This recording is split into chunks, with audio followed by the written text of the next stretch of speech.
The Portfolios of the Poor research conducted diligently over a long period of time in very diverse contexts of South Africa, India, and Bangladesh provides very explicit accounts of how each of these 250 families is dealing with the small income and regular and irregular expenditure and investments that they are able to or are forced to make over the period of a year.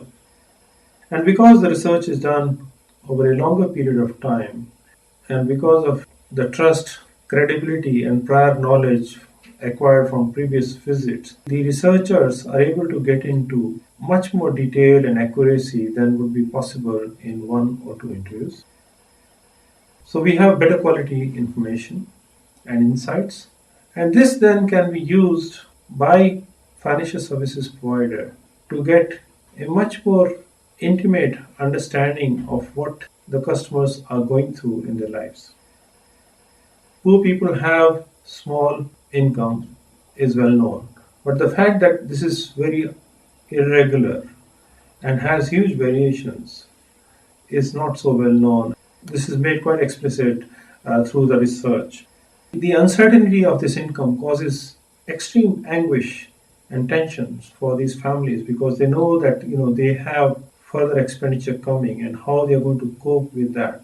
In terms of Indian microfinance, the competition is definitely growing, both in terms of the encouragement and pressure from the central bank, as well as the opportunities which many microfinance service providers are seeing. But increasing competition also means the need for even better awareness of what your customers really want. And Portfolios of the Poor helps the senior managers of these banks and microfinance institutions and cooperatives to understand their customers. Of course, they are interacting with customers all the time, but traditionally in India, it was a supplier's market. Demand was much higher than supply, and so therefore suppliers could, to an extent, get away with just offering what the products they had, and customers had to lap it up. But as the competition increases, the suppliers of financial services, that is banks, microfinance institutions, will have to become much more customer focused, much more respond to customer need. And this is a useful research which helps some of these market come alive for the financial services providers and policymakers. Financial products are designed by the financial services providers, the banks, the microfinance institutions. But they have to be used and to be suitable for the users, the consumers of financial services, that is, the poor households. The more accurately the providers of financial services understand the context in which these poor people are operating, the better they will get the response from the customers. After all, for a long time, many of us assume that most poor households were involved in setting up enterprises, starting a small business, or expanding a business. While some of that is true, that's not the only reality of the poor households. Many of the poor households do prefer to be in wage employment or to work for somebody else. And if that understanding is incomplete or inaccurate, that will obviously affect what financial services we offer. So in this particular case, the Portfolios of the Poor, what it has done is it has created different typology of financial services users amongst the poor household: the construction worker, the elderly worker, the rural farmer. And this actually is a useful microscope under which the financial services product designers can test whether their product is likely to appeal to be of much use to this particular families or such families.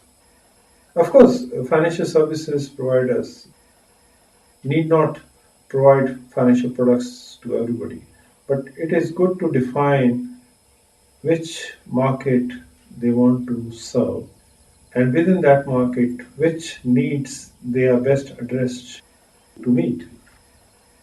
For example, in chapter 7, The Better Portfolios, the book talks about three big opportunities: helping poor households manage money on a day to day basis. Day to day management could lead to all kinds of products which may or may not be suitable considering where they are located, the use of agents. After all, if every poor household has to come to the bank and spend 10-15% of money being deposited, then obviously it is not going to work. So, which means that rather than the bank waiting for the customer, the bank has to send out somebody.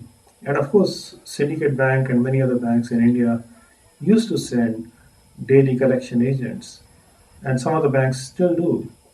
Some of the banks stopped this service not because the service was not popular, but because they could not manage the agents. The fact is that products have to be tested and have to be affordable, reliable, and convenient to the customers we are trying to serve. A better understanding of who the customers are, how they are managing their money, and what are the challenges and tensions created by lack of financial services at the right time for these families would be extremely valuable for product designers to see how they can balance risk for the financial institution, cost for the financial institution, and meeting a genuine demand opportunity in the marketplace for the users of financial services.